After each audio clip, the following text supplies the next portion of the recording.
Yeah, we've been missing it the past couple ones, so we need to like. That's what I told Greg last time. Like, you got off, and I'm like, oh no, I just realized something. We need to like the power of Grayskull with this one. Breakfast talk. Oh man, this camera move, that was pretty epic. Yeah. So The earth is shaking from the power of breakfast talk. So yeah, this is episode 24 of Breakfast Talk. No, it's not Sunday. Even though I have been so messed up this week on days of the week. So yeah. It's Wakey, Wednesday. smell those eggs and bacon. It's time for Breakfast Talk, a podcast discussing current, independent, and mainstream entertainment topics, from gaming and movies to comics. Start your week off right with the Breakfast Boys. As always, if you can smell what we're cooking, click that like button, and if your tummies are rumbling for more, click subscribe and ring that brekkie bell to turn on all notifications. All right, let's talk. Breakfast talk. Breakfast talk. Hello. Ale. Yeah, he said that last time. Yeah. Yeah. Yeah. And so I just realized, I don't know if you already have it queued up, but just for anyone who's not aware, this is the follow-up to our discussion on the Suicide Squad. And we're going to be talking about the plot. Yeah. So therefore, these are going to be spoiler alerts.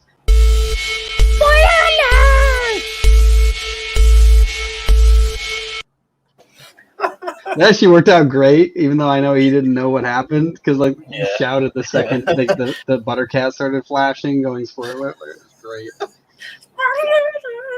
Yes, I did it.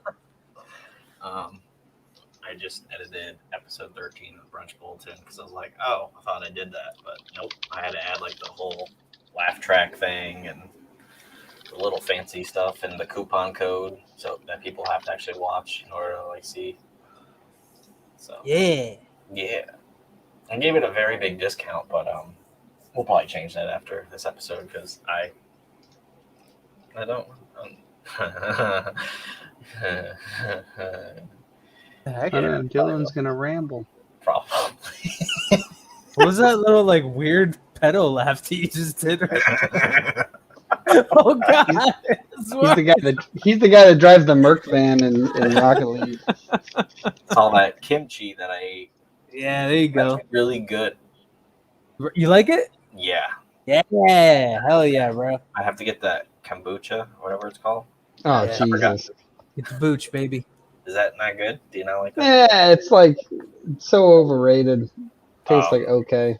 Kind of like No, the taste Suicide isn't. Squad. Wow, there we go. That's how Bam! No, just coming in. Oh, we lost him. It's starting again. No. See, no, dude, what's happening is the universe realized I've gone too long without the Buttercat, and therefore I must claim what is rightfully mine. Exactly. You're gonna get moved up from there. The Oh, Buttercat. what the? Oh, once he. Yeah, no. Once he joins, it'll put me back in my place. He has the Buttercat again. You You can't have it. You have the sticker. That's I forgot to hit the lag switch before everything started. I realized the Buttercat was not in my domain, and I had to. I was great on To Catch a Predator. That's pretty funny. Upstate New York one, huh? I was just making brownies. It's a question. Nice. Do you guys watch To Catch a Predator at all? I've watched like maybe an episode. Oh man. Obviously not the one that I was on. Yeah, I haven't seen your episode yet. So So what are you talking about? He ran so fast he made it home on time to catch himself. he caught his own episode. Nice. Okay, so we're gonna be talking about the plot of Suicide Squad, the new one, not the old one. So Yes. if you Even though it's haven't just called seen that movie- Suicide Squad, it's not even called Suicide Squad 2, but it is the second one because it is in fact after the first one, which is tricky because they're both called the same damn thing. Them's facts right there. So yeah, Well, the first one is Suicide Squad. This one is the Suicide Oh, like Batman and Yeah. the Batman? God. Yeah. Bang bang. So we're going to start off. The plot is obviously terrible. It starts with the word "the" instead. Unnecessary. No. So let's actually start with like how the Suicide Squad's formed in the beginning of this one, because that's, you know, if we're going to be breaking down the plot, we might as well go from intro to outro and then talk about the what's it called, the end scene. Well, firstly though, like, so the plot is pretty much exactly the same as the first one. You have the squad forms. You're right. Your set of squad, but even the character types are even kind of similar, right? So like They got an assassin, exactly, or it's like a hitman, like a mercenary. a hitman who's a black guy who's doing, you know, who has some motivation or attachment to his daughter. He obviously has It's like- special skills, and they basically have to take on kind of like a world ending kind of threat that's a very like huge threat. And yeah, there's this and they have a character who has an issue with, like, you know, people around him, and ends up being a semi-hero and dying. Yeah. Yep, exactly. Wow. It's a very Oh, and Harley Quinn's in it. It's almost the same movie. yeah, pretty much. The only difference is the. Yeah. Yeah. And the director. And, you know, some of the actors. So. It's the James Gunn movie. Yeah, that's what it should be. It should have been like, you know, what was it? The Justice League Snyder cut. Like, this should have been like the Suicide Squad James Gunn cut, or Gunn, you know, reloaded. You know, there you go. Fully loaded. But yeah, so that is super interesting to think about too. Like, yeah, so like when they're picking out the cast of like who's going to be on this Suicide Squad, right? They are going through and they're collecting.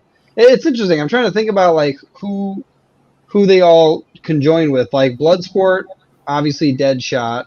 And I was referencing what's it, Diablo? Is that who it was compared to Polka Dot Man? Because you know, what I mean, they both had like these life issues where they didn't feel like they belonged anywhere, and then they both become a hero at the end, but they die doing it. And then Harley Quinn's in it, so that's just the same person. I'm trying to think. I can't remember all of the. Besides her like character growth, but yeah. Yeah. This time she just kills people and, you know, talks about it. No. It's a red flag. Yeah. What was the or who were the other characters in the first one? There's Boomer, right? Boomerang. Well, you have Katana. She was kind of like the peacemaker of it in a way. Not she wasn't evil, but she was like, she's there, but she was kind of like not a bad guy as much. Was there somebody who turned on them? I feel like there was, but like I can't think of Harley. Technically, she like, you know, communicated with the Joker so he could try to break her out. Yeah. So technically, she's the one who kind of turned on them, but she didn't really she was turn like, on them. She was like Blackguard, or not Blackguard. Kind of, yeah. Yeah. She's Pete Davidson in the first one, except she didn't die. Oh, I mean, it's a spoiler. Anyone here who didn't watch it and wanted to watch it, it's their fault. Sorry. I'll give you a hint. They all die and none of them die. It's a Suicide Squad. Some of them are going to die. They all commit suicide. Actually, it's funny because even though a bunch of people die, a bunch of people also don't die. Even though, like, they did die, but they didn't actually die. They're not even the true Suicide Squad. The first true Suicide Squad is Star Wars Rogue One. So yeah. He gets it. Yeah. See, look, Buttercat thought it was funny. He's constantly laughing, though. You see that face? That's why he's with me. He's having a good time. But yeah. So, anyways, I think that like I was saying, started with the intro to the actual setup. I think that it's interesting that we get a little more behind the scenes of like the other people that work at what the hell is it called? What do they call their headquarters? Isn't that Argus? No, is it? Is it Argus? It was part of Argus. No? Maybe it is Argus. I don't know. Maybe they don't mention the name specifically, but either way, like their headquarters, you actually get like introduced to like the staff there, like the normal people. I thought that was pretty interesting, like showing how there's a bunch of normal people working there that don't really know how in depth or insane their leader is. And like I thought that was a very cool setup because obviously there's a reason they were doing that so that the ending has that option. But yeah, I think it was very cool to like see that. Like think about it, Steve from IT who's working at this place. I like the bearded fat guy. I don't remember his name, but he's like, I'm really good at my job.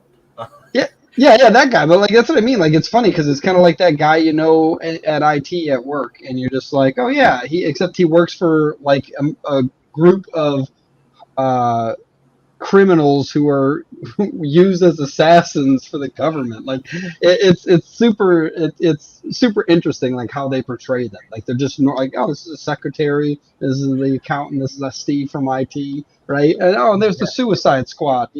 They're ex-villains that we can blow their heads up if they look at us funny. So it was kind of like cool how they set that up.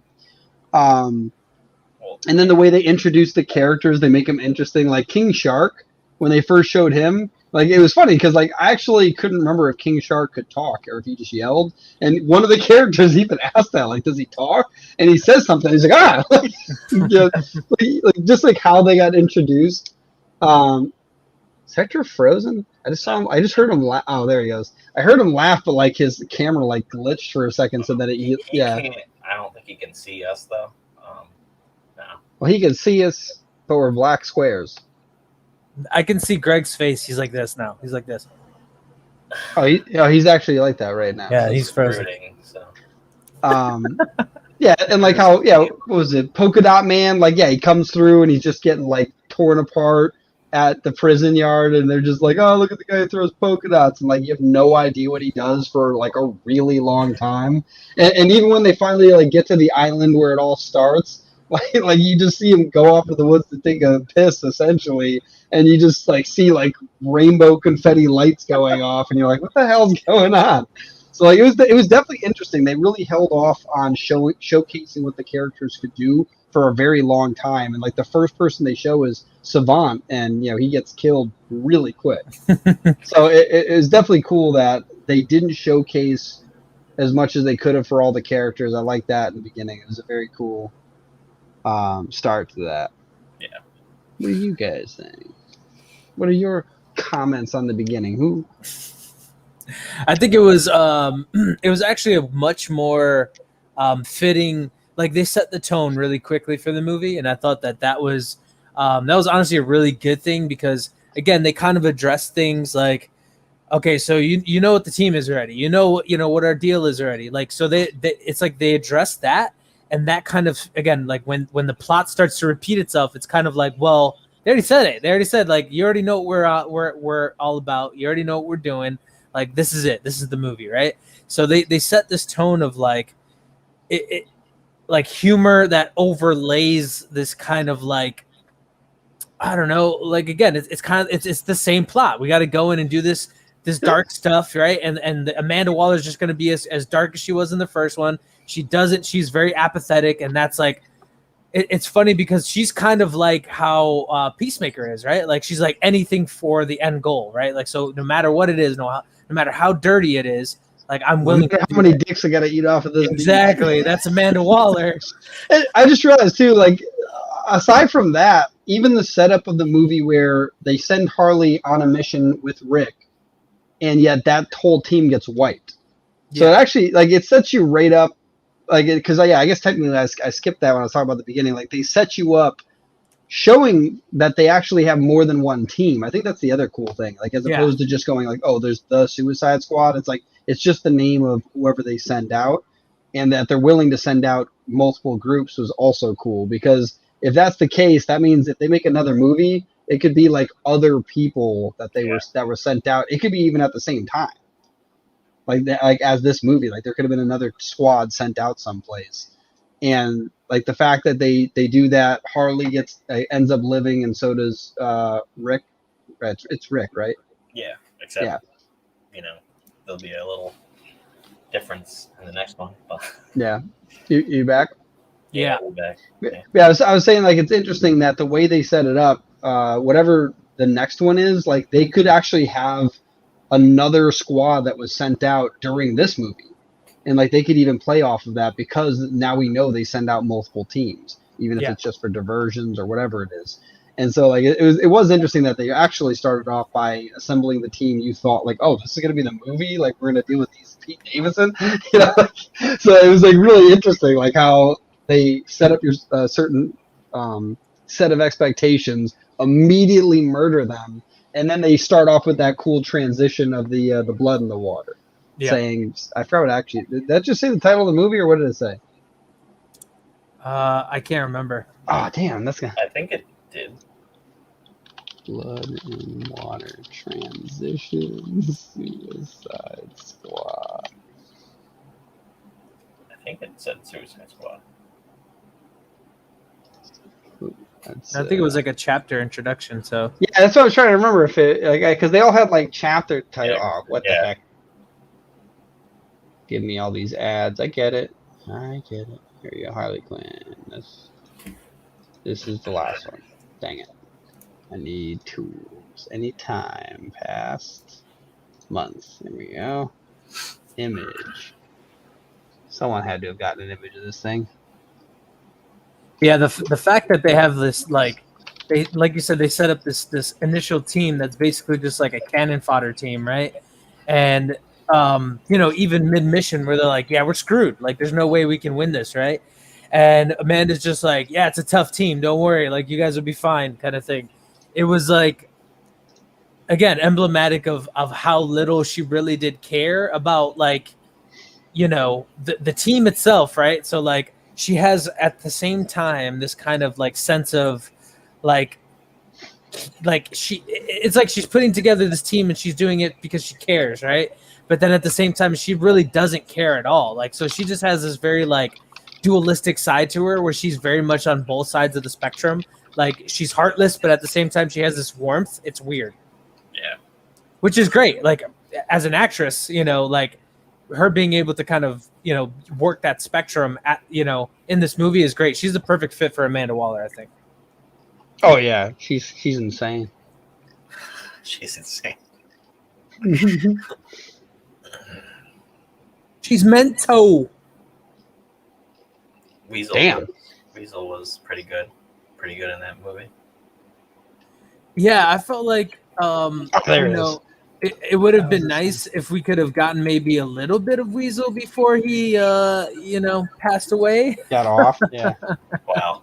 Yeah. Well, don't forget we're gonna get more of them now. Yeah. It's gonna kill more children More children, right? Is that what he did? I forgot what it was. Well, that was like they said he killed like 47 children or something like that. Yeah. Oh, it said Warner Brothers Picture Presents. That's what it was. Yeah. Yeah, and then like the very next one was 3 days earlier, and it shows like a toilet seat, and then it shows the assembling of the real team. Yeah. Yeah. No, I'm just looking at all the transitions. Actually, Greg, let me grab the screen. Can I share the screen? Share screen. Yeah. Share. Yeah, just to showcase you guys like what these, how much work they put into this. Like that's pretty in depth. We've got, Warner Brother Picture Presents the toilet with like the foam or whatever on the toilet 3 days earlier.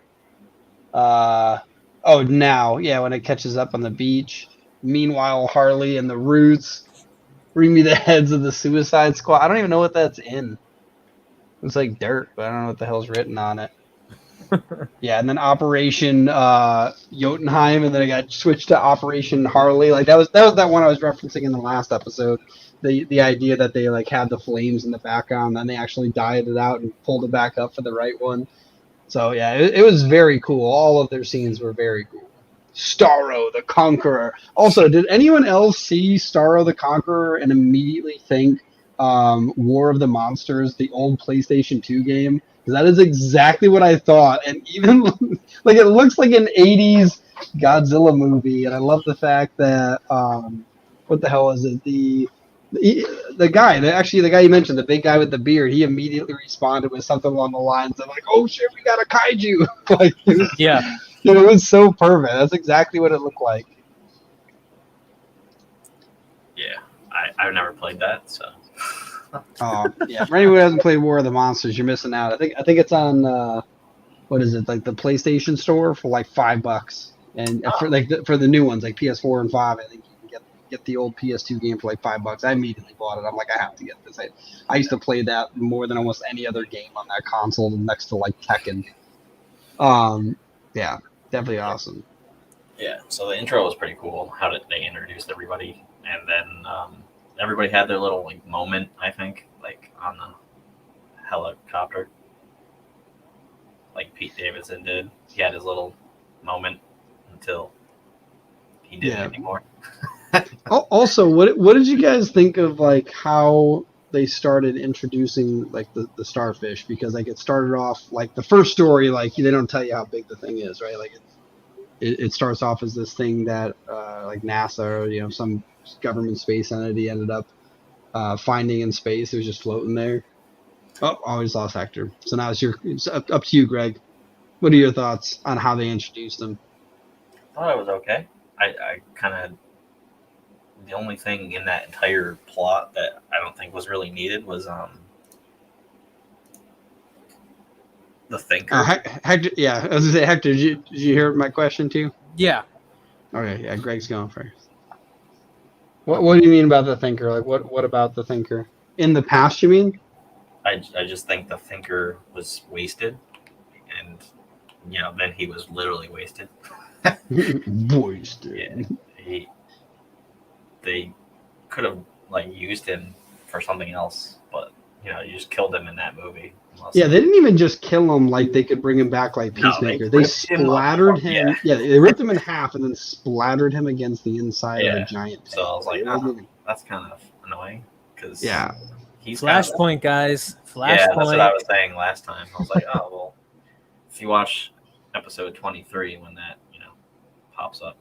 Yeah, depending on how much they actually utilize Flashpoint, like they could do so much. That's why I'm saying, like, if they use Suicide Squad as like the starting of this universe and then enter Flashpoint, that would be such an interesting way to skip so far ahead into like the multiverse style concept that. Isn't Ben Affleck's Batman in that too? In what, Flash? I thought he was in that too. I think it's supposed to be like 4 different generations of Batmans. That's why what's his face?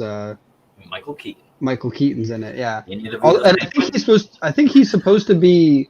If I remember correctly, I think he's supposed to be the old man version when Batman Beyond exists. Yeah, so that'd be fucking awesome, dude. If they pull Batman Beyond into Flashpoint and then make it, I still am blown away that they haven't made a Batman Beyond movie. I saw a TikTok that was actually describing how both Marvel and DC are like now doing the whole multiverse thing. So, well, that's the point of like the Flashpoint. Flashpoint essentially is the multiverse overlapped on the same. They're like literally both doing it at the same time. So they're kind of like trying to, who's gonna win? Yeah. You decide. Because DC kind of lost the first round, the first 10 years. They're like, huh? Well, no, it's funny. DC wasn't losing. They had the Dark Knight. You know what I mean? They had Batman Begins, the Dark Knight, and what's it called? Dark Knight Rises that were coming out for all that. Like they had a great run of movies that was its own universe. They just weren't universe building during those last 10 years. Or, I guess 12, 13 years, I guess. And like now that they're trying to universe build, they were doing a terrible job. But like we discussed last time, like having the Suicide Squad and or Flashpoint as like the real, Iron Man starting point of this universe would be a phenomenal way to do it. Starting off with the villains or starting off with a tear in the universe is a pretty interesting way to start a universe.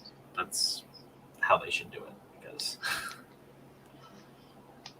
But so Hector, I guess before we tangent too far off into the other stuff, what did you think about like how they introduced like the main bad guy, the kaiju at the end? Like not how they introduced him at the end, but like this, like even how they, like the lead up into that. Like how do you like plot wise? Or they just showed him floating in space and they picked him up and they're like, oh, it's the starfish. I guess it made sense. I think based on the history of the character, I think it's different, obviously, than like his original kind of, again, like comic book iteration. But I think in terms of the movie, it made sense, and I think it makes sense that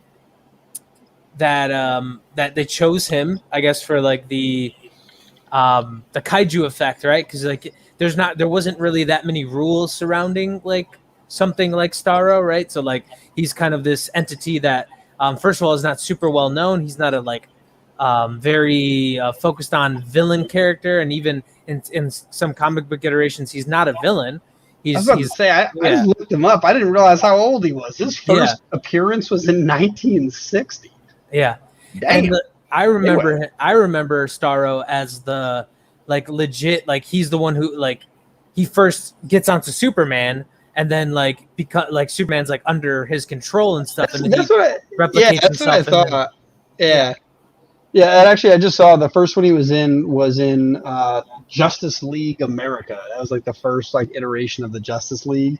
I can see in the picture, it looks like Flash, Aquaman, Wonder Woman, Green Lantern. Yeah, and he like takes over the Justice League essentially, and I forget like who saves them, like one of the JL members. No, it's not Batman. But yeah, I thought it was cool. I thought it was he was a cool villain and he wasn't really a villain in this either. He was kind of more of a victim if you're being. At the very end, he even says, "I just enjoyed floating in space. Like we brought him here. Like he was just having a good time." And he wasn't replicating when he was like that. He was just floating around. And then he's like, "Oh, it's like a defense mechanism." Yeah, yeah, and the whole aspect of making him the villain, right? And then like the way that everything turns around in the end, it's like again, it's playing upon the fact that like who's the real villain here, right? Like, and it really all comes down to like Amanda Waller, like when you're compartmentalizing secrets and like you're falling into like a governmental structure, and it kind of is like it's kind of like an allegory, right, for like black ops kind of missions and things like that.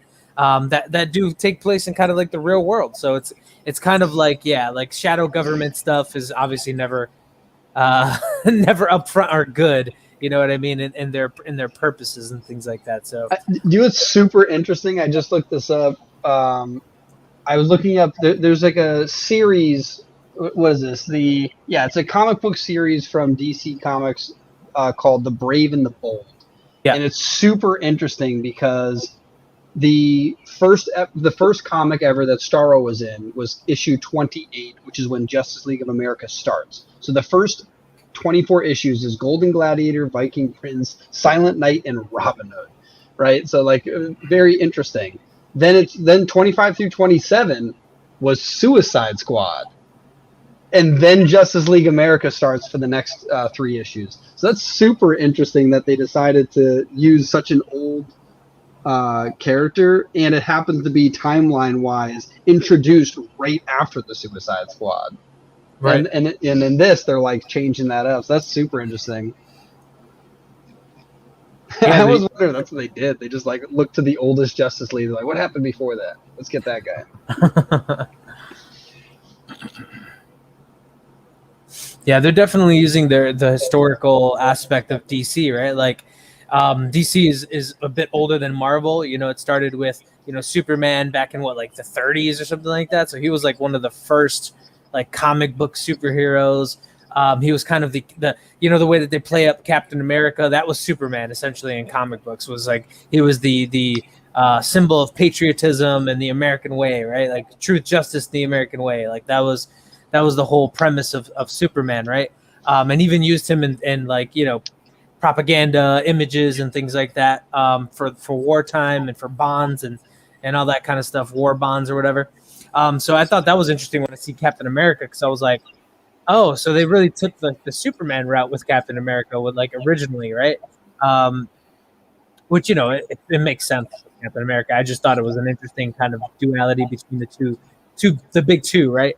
So yeah, I think it's super cool that they're kind of going back to like the authenticity of their universe to kind of like move into the new age of cinema and comics and things like that.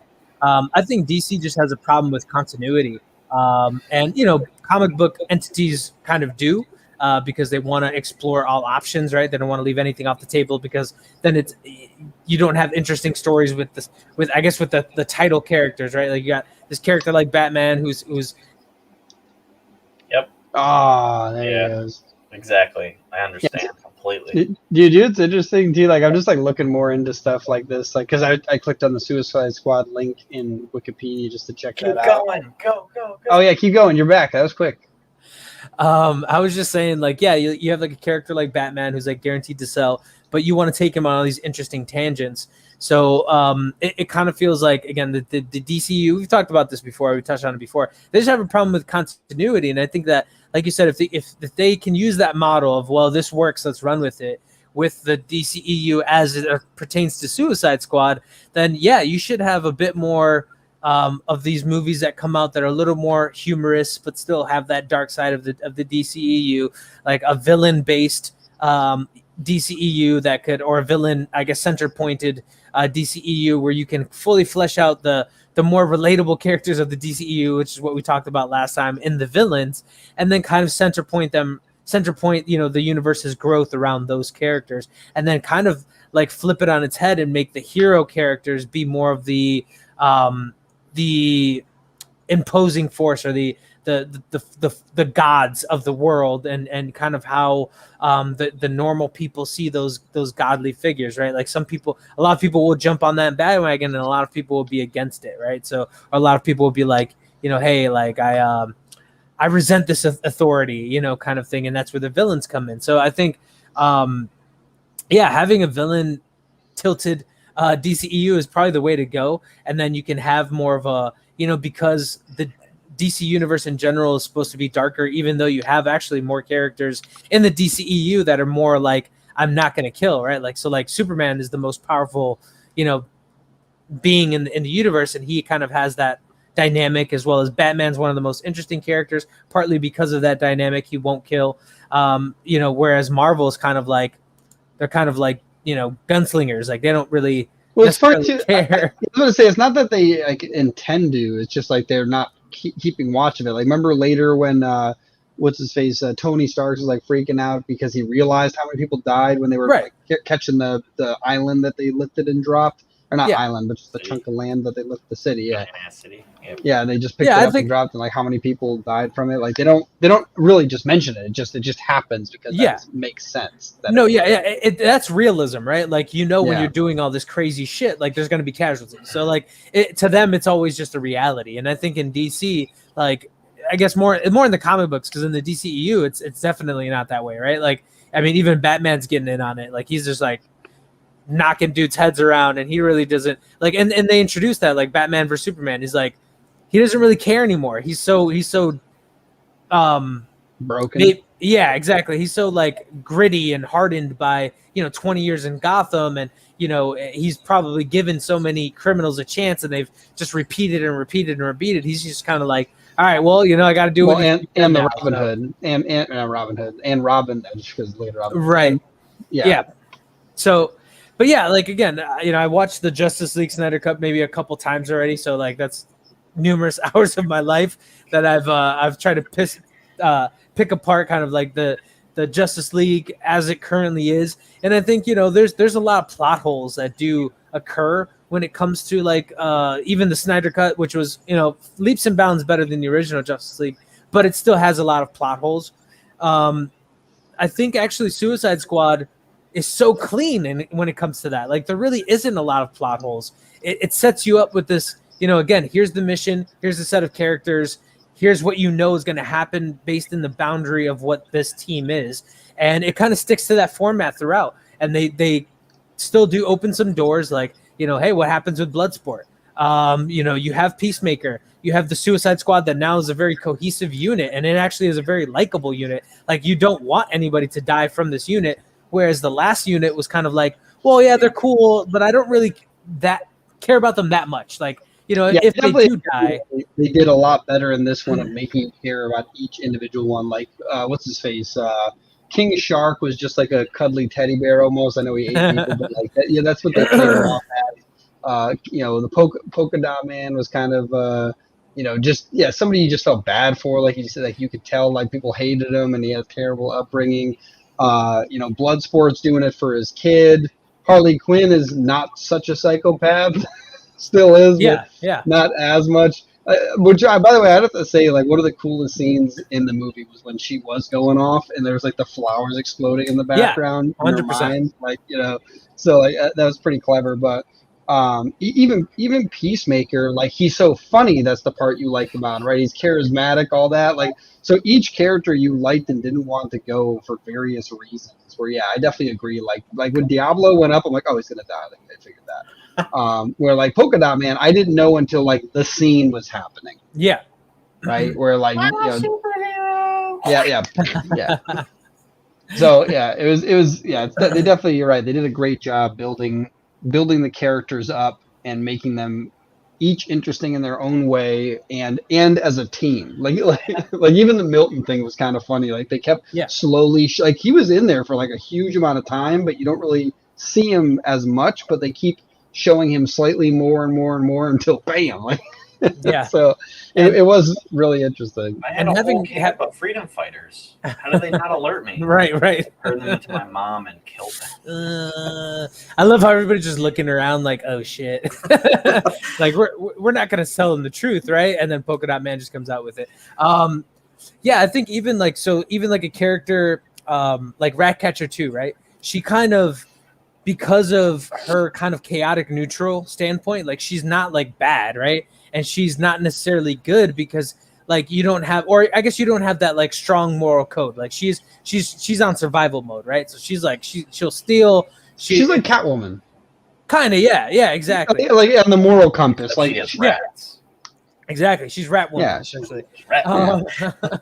But so having her as like she kind of holds the glue of the team together in terms of like the moral compass to a degree. Like even her little mouse, her rat. Yeah, but like that they're made like, yes, Sebastian, like the whole idea was that like having that little cute character made her like the Ash Ketchum and Pikachu combo. Like it's just that idea that you didn't want her to go because obviously the mouse or the rat would go. Like that's kind of the idea. Why would I want to leave? But the entire time she's not like bitching about what's happening. Like she's not being like the hall monitor, you know what I mean? Like she's just kind of going along with the right. Like they're legit killing numerous people, and she's just kind of like, well, all right, these guys are really good at killing people, I guess.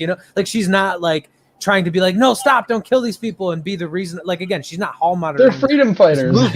This movie, like so. To me, it was like, again, she's a very likable character that I could see, in the DCEU moving forward as becoming more of a heroic character or having a different path kind of carved out for her. And even Bloodsport, I think he can turn that route as well. Whereas like, I guess, he's good at killing. So that's going to be a hard route to be for him. But like Ratcatcher 2, she's more or less just a thief, but she has a really, kind of underrated kind of power set, right? Like where you're like, oh, she controls rats. Like, oh, okay, that's cool. But like, yeah, rats are everywhere. So as you can see in the whole, but it's true. I mean, like any major city you go to, there's a ginormous rat population. Anywhere that there's a bunch of human beings, there's going to be probably just the same amount of, or if not more, rats, in that city. So she actually has a really OP kind of power set. Like in Gotham, and she just turned that on. Just crazy, yeah. Because it's technically like New Jersey, and New Jersey's disgusting. Yeah, I think someone mentioned like that was kind of the idea of like New York City was Metropolis and Gotham was New Jersey, and they're across the river. Yeah, it's but yeah, I think it's a much more interesting team, dynamic team. Again, there's a lot more routes moving forward when it comes to not only another Suicide Squad movie, but a lot more DCEU kind of universe building if they take this opportunity to grab onto it and actually and it seems like they might be, because like the whole Peacemaker miniseries show that's coming on HBO Max. So when did they announce that, by the way? I don't know. I saw it when I was doing a little bit more research. Into the movie and just like the characters. I was like, who the hell's Peacemaker in general? Like what type of character is he? And like some articles came up. It had to be close to the, like either after the release, right after the release, or maybe a week after or something. I don't know, because I saw it pretty much right after I seen the movie, and then that's why it's interesting. doing Like research. I feel like what they should have done was like the release the movie and then like wait a week or 2 weeks when it's like still being talked about but dying down, and then announce it, because I'm sure there would have been more people who probably skipped the end credit scene, then suddenly hear that Peacemaker's got a TV show and been like, wait, what? And gone back. Right. Yeah, it just seemed like weird marketing, because like we knew about the show like really quickly and it had just come out. I heard someone mention the end credit thing. They're like after the other end credit thing. I was like, oh, okay. Yeah. So I just waited, and then I was like, I got nothing else to do at work, so I was like, oh, that's awesome. I kind of wish you guys watched Titans. I've seen 2 seasons of it. I haven't not seen any of it yet. It's not like that great, but the third Yeah, season, there's so it's not gonna be good. well, No. their Batman is definitely not the Batman that's in like Under the Red Hood. He's Right. different. Yeah. I was about to say, is that Batman like the Superman that appears in Supergirl? No, the guy that plays Batman is cool. It's just like he's from Game of Thrones. Yeah, he's the. Well, he hasn't really watched Game of Thrones, so. Yeah, if anyone's watched, well, I have a good reason for not watching it. Someone spoiled the very first he's also season's ending. He's also like, I think that villain. Never seen these movies, but I know he's in it. He's in Resident Evil. Oh, okay. Yeah, I don't like Resident Evil. That franchise is terrible. Say that louder so all the people in the back get like real angry. Like Terrible. what's terrible? You gotta tell them. Can you put like a little like, I don't know, layover of just saying put the terrible? Greg, the banner on the bottom, just put it in there real quick. Make sure you say from Hector. Like, we don't want to be associated with that. Oh, let's talk about it. Let's talk about it. No, I've not seen any of them, so I couldn't. Or if I have, they were so unmemorable, I don't remember. Yeah. So like, if they take this opportunity to, kind of do some really interesting universe building, hopefully they do. The Flashpoint. Yep, exactly. Terrible. The fact that they have Flashpoint coming up. The fact that they have Flashpoint coming up gives them an opportunity to pretty much completely rewrite the entire DCEU as it stands right now, unless they are gonna like really make the Snyder cut the kind of foundation of the DCEU. If they do that, then you already have this goal in mind, right? Like you already have the premise of Flashpoint already figured out, and there's really not a lot of surprises to that. And the next DC movie isn't until March of next year. I was just looking it up. I was curious, like, if there was anything directly related to this after. And the next movie is Batman, the Batman. Yeah. Ironically, it's the Batman. That's fucking hilarious. I just realized that. It's March, yeah, but it's funny that it's called The Batman because, like, this was The Suicide Squad. What's the next one? The Superman? Like, this is it could be. No, it could be The Supermen. No, it's DC's League of Super Pets. They can do The Superman, and it can have Bizarro. Oh my God, Black Adam's the one. July. No. Yeah, Black Adam. No, also too, like they've set up like a Clark and Lois where now you expect them to have a kid. Like now they're married, and like it's kind of that whole the son of Superman. And you could have because they've set up. Okay, there's already a Robin, a Tim Drake Robin who's died, right? Or is that Tim Drake or Tim Drake dies, doesn't he? No. I'm pretty. Which Robin? Yeah. I was gonna say that doesn't sound right. He's the one that dies and supposed to come back as Red Hood. Titans. But Dick Grayson. None of us are right. What? Dick Grayson isn't the one who dies. It was a lot of fun. Snyder revealed that the deceased Robin in Batman vs. Superman: Dawn of Justice was intended to be Dick Grayson and not Jason Todd, as in most incarnations. Wow. Yeah, so Jason Todd. So yeah, Greg and I were right. Like that's the one I thought, but apparently he's killing off Dick Grayson, which isn't he the one that becomes Nightwing? Yeah. So I guess what they're saying is no Bat family. There's not going to be a Bat family in this universe because he's already learned his lesson. But no, they're also making the Batman. I'm already confused on that. Isn't that not tied with? Yeah, That's it's what- not connected. It's not connected. So, yeah, It's not going to be in the DC universe at all.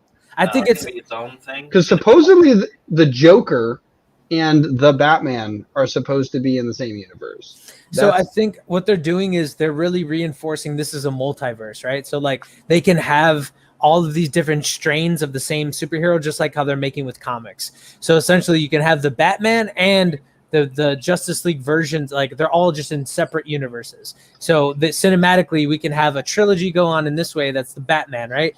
And it won't ever intersect with the Justice League of this one. They could even make a separate Justice League in its own universe, essentially, that never interacts with, or because of a flashpoint, you have some form of interaction, some universal interaction. Yeah. But I think that's what they're doing. They're really reinforcing that the DCEU is much different from the Marvel, cinematic universe, where there isn't really continuity, and the only continuity is there's no continuity. Yeah. kind of Yeah, Fixing the right. problem by not fixing the problem. So exactly. yeah. They're kind of diving into the something that people are kind of disturbed by, you know what I mean? But at the same time, I guess it makes sense, right? Like you can have all these different multiple universes and things like that. And I think DC is more stronger in which, like, they have multiple iterations in comics. Like you can even go onto the DC like website, and they show you like Earth 616, Earth, you know what I mean, like 124. So like, and all these different iterations of the Justice League and all the different characters and how those worlds turn out. So it's actually something that's foundational within DC Comics. Yeah. So They did it does that make in, sense. The show The Flash, which I stopped watching, like I don't even know what season. I think the Thinker season Good. was the last one. Good. Don't waste your life, Greg. Yeah, no. No, I want to finish watching all those. I'm a couple seasons behind now on all of them, though, or a few. You don't have to. No, I like tell you how watching every them. episode is. I can tell you every episode of The Flash. Ready? I'm so sorry for nobody that's watching right now, but The Flash. Ready? He has Here a we go. problem. He solved the Here we go. problem. He goes By back to not running. having one. I'm gonna go through the entire season with you very briefly. All right. Run, So, Barry, there's a new run. villain. There's a new villain, and he's like, "Oh shit, I'm not that fast as that guy." Let me beat some other villains. Yeah, Oh, yeah. I can kind of run fast. Run, Barry, run. Iris is kind of cool. She's cool. Oh, she's now part of the team. All right. No, she's in charge now. The end. This is the Flash. That's the Flash. I like Nice. Arrow better besides seasons 3 and 4. And when they started the crossovers? 'Cause that'd be funny. just 3 and 4. And then I never watched Supergirl, even though some people said that was good. It started off good. I don't know. I haven't. It's all right.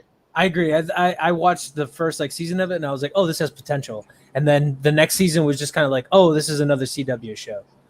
So that's how I felt about it. Just Oh, apparently they're making a Supergirl movie.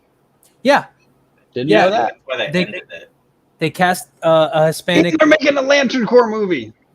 Yes. I don't care about any of the other movies. I want to get a good version of that movie because if they're doing a Ryan Reynolds Lantern, again. No, it's not. That should have been. I don't that even actually- care if it's Ryan Reynolds. It's just the fact that it wasn't a Lantern movie. It was just him. I want to see space. I want to just like they It did was- Guardians of the Galaxy. I want a Green Lantern Corps movie. It was a terribly written movie, and it wasn't a film.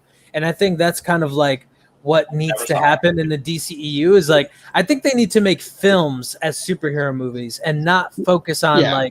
because again, the Joker, right? So that was a film. The Nolan trilogy, those were films. Those were things that had content that was deeper That than was- superhero. What was the director that Scorsese who was saying none of the Marvel movies are film, they're Right. they're entertainment, they're But just, he's criticized the same thing about DC, the Joker. He was very hard on the Joker as well, that it was trying to be something that was powerful, but it wasn't. It's missing the mark, right?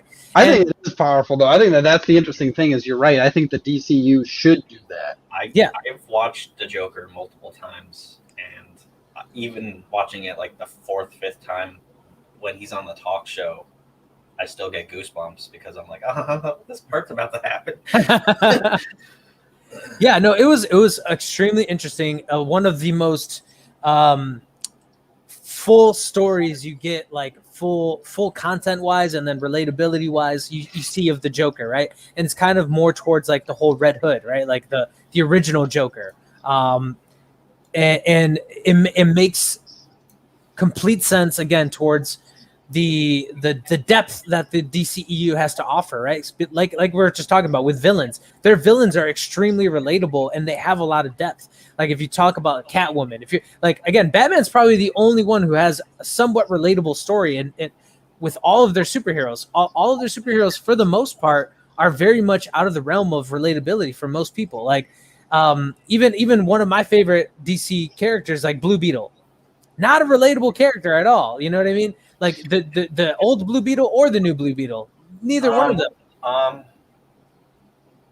One of those is gonna be. Well, the new the Karate Kid series, Cobra Kai dude. Miguel. He's cast as the new Blue Beetle. Yeah. So badass, by the way. He's already trained up, so that's fucking dope. And Jaime is actually one of my favorite characters in the DC comic universe, because I think he has kind of he's kind of like that coming of age character. Oh, we lost him. He also went really quick that time. I wonder if he did that by accident. I had to look up who the Blue Beetle was for a second, and then I'm like, oh, I've seen him before.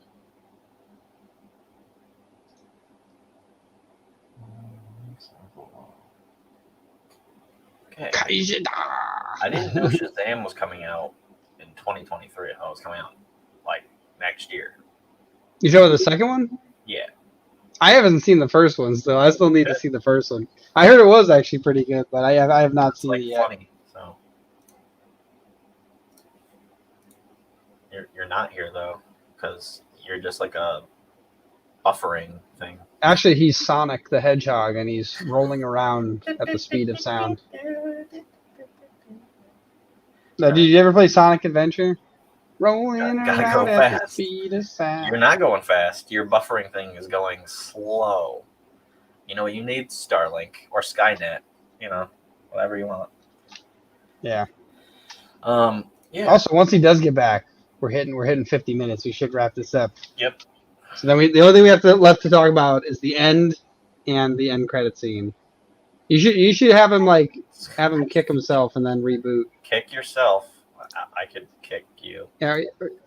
Well, no. He's got to leave, refresh the page though, because if I kick him, then he can't come back in. Yeah, he has to come back in. Yeah. Anyways, so we'll set this up for when he's coming back. So, end of the movie. So the actual final. There we go. He's back. I don't know. I'm pretty sure you heard some of what we said, but basically, we're hitting 50 minutes, so we should roll it up with the end of the movie. What we think about the end and the end credit scene. So let's talk about the actual fight scene and ending of the movie. What are your opinions, Hector? Yeah, like I said, so the wrap up of this movie was pretty much the same as the last movie, right? Like you have this big kind of worldly threat. He has these little minions that are rolling around. Essentially, he takes normal people hostage. Essentially, so it's the same kind of premise, right? Like now we have a lot of fodder for the Suicide Squad to fight with and things like that. I thought it was interesting the way that they again gave the people with the least played up powers the most kind of impactful roles. Besides Polka Dot Man, because he basically died after he burned out the thing's leg, which I thought was super badass. Like he could have just killed him. He could have just destroyed Starro right there, his entire being. Do you know what's interesting? So remember how they said they picked every character on the squad on purpose, like they were very specific and deliberate. And later they mentioned that they were going to need King Shark. And I realized when the movie was done, he was completely unnecessary. There wasn't a single moment in the movie that he absolutely was needed for. He was a fun character, but the way they described it, I thought he was gonna have to rip something open that no one else could rip open.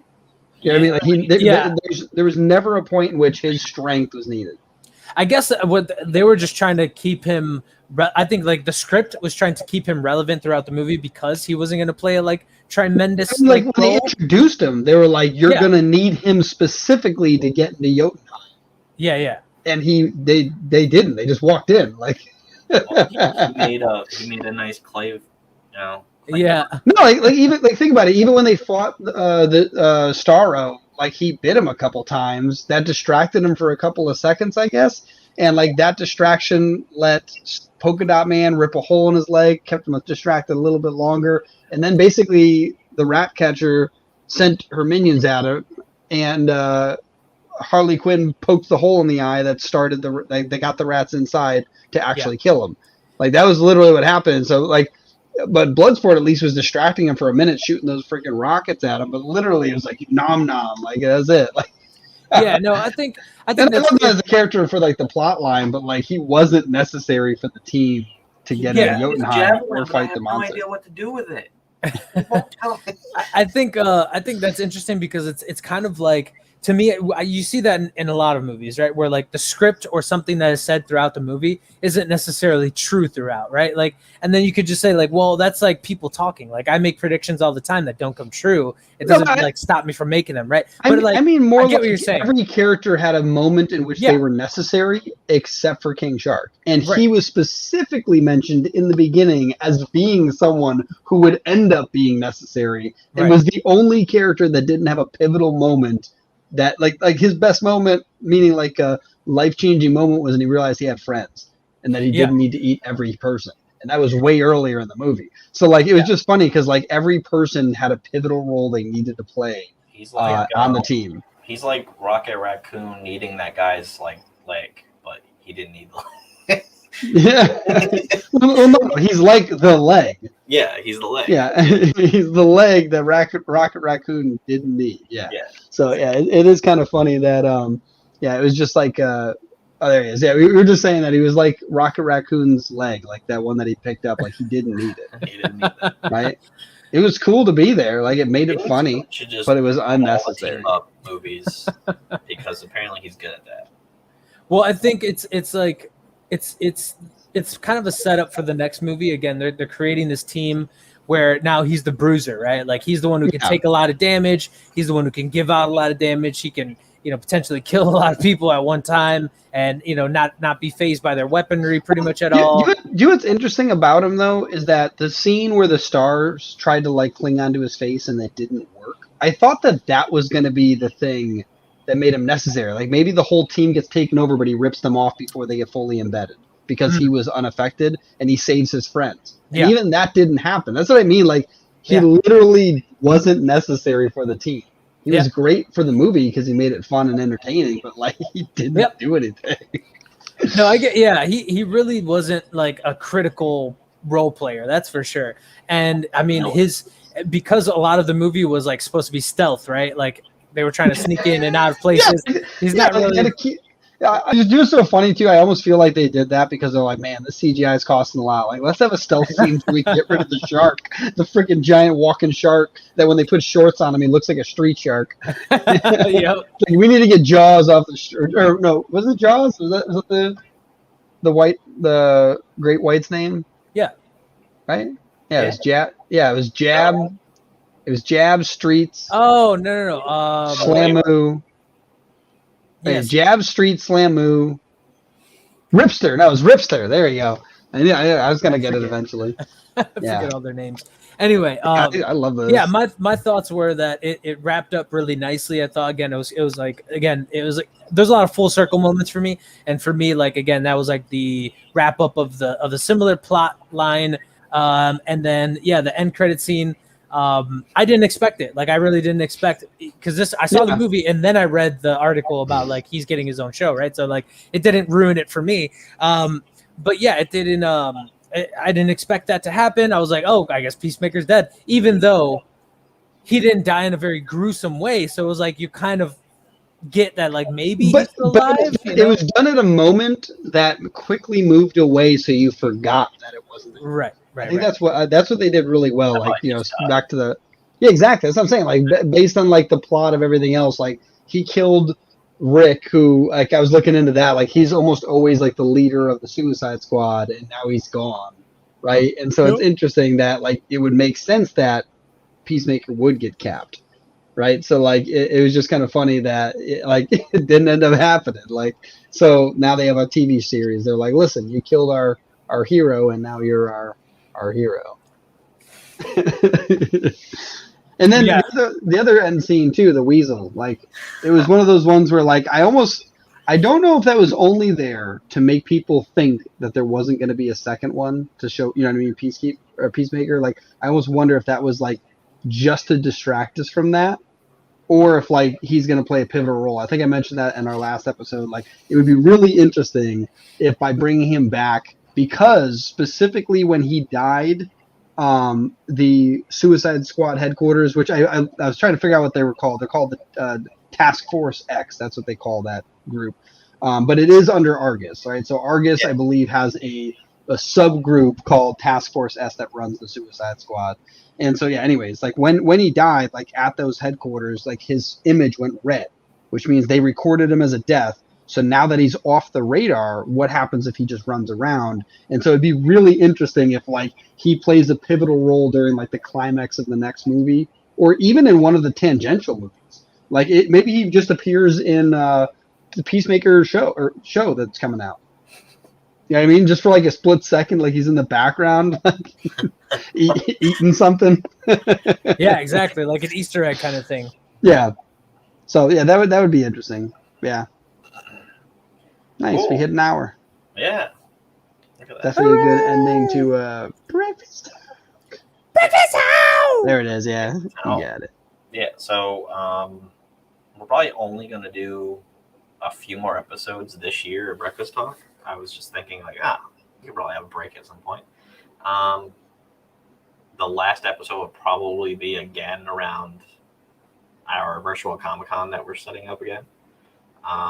It's going to be way more focused on, like, questions and stuff. And When is that going to be, by the way? Probably in November.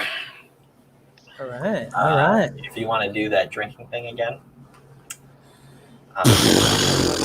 You mean I get drunk and no one else does? Oh, no. Is that what you mean? I asked my girlfriend's dad. I was like, I didn't get drunk last time, and it was actually like sad because like people wanted to see me drunk. And he's like, "Oh, I can get something." I drank with you, Hector. I just didn't have nearly as much because I didn't get your fancy drink. I couldn't find it. Yeah.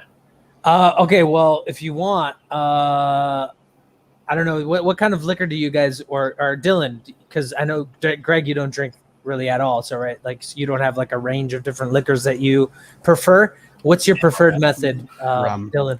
Rum. All right. Why is the rum gone? I drink that. I drink whiskey or He said that with amaretto or yeah. Amaretto. What's wrong with that? What's wrong with that? No, he's like, I drink that with a gallon of soda. I drink that with my Right. cereal. Cereal. makes my Fruit Loops extra fruity. Yeah, we could do part of waking up.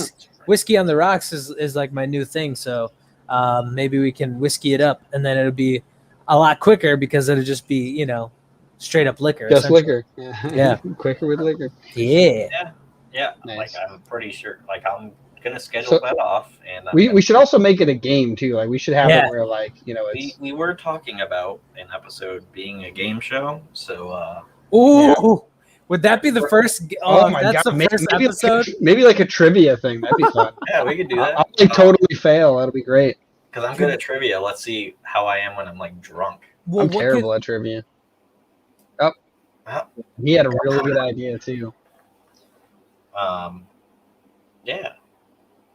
He was also talking about the rating thing. Well, I'll talk about that in a second. We should try to make it about breakfast talk, like trivia about breakfast talk, Oh, that'd be interesting. or slip in a couple questions maybe. Like, Do what we could do. We could trick the creators into watching all of our episodes by saying, "Listen, if you watch them all, you can create questionnaires based on it, so you can ask all three of us and get us all of us messed up." Ooh, Because if any one of us looks into them to make it, like we'll automatically, like they'll know all the answers. So we need a third party. We got to come up I with forget a format. every episode after I like put it on YouTube. And I'm Yeah, like, It's gone. Yeah, it's gone. What we got to come up with a format and stick to at least some form of a format, I think especially because we're going to be drunk. Yeah, I think I can get a couple people to like ask questions, and then how does Pyramid work?